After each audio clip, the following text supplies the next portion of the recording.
বাঙালির মাছ মাংস ডিম মানে এক আলাদাই ভালোবাসা। আর তার সাথে যদি থাকে আলু। আলু হচ্ছে বাঙালির সবথেকে প্রিয় একটি সবজির মধ্যে অন্যতম।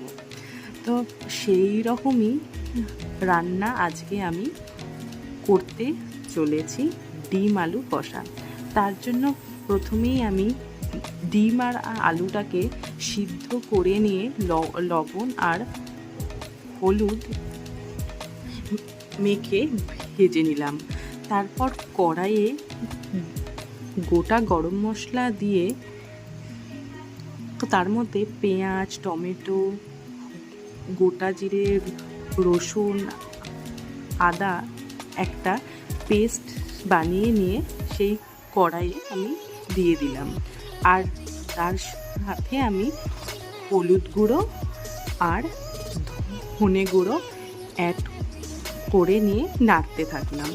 মশলাটা বেশ খানিকক্ষণ আমি কষিয়ে নিয়ে ভেজে রাখা ডিম আর আলুটা দিয়ে আবার আমি বেশ কিছুক্ষণ নেড়ে নিলাম। তারপর আমি দিয়ে দিলাম হচ্ছে সস। টমেটো থাকা সত্ত্বেও সসটা কিন্তু আমার খুবই ভালো লাগে মাছ মাংস ডিমের ক্ষেত্রে।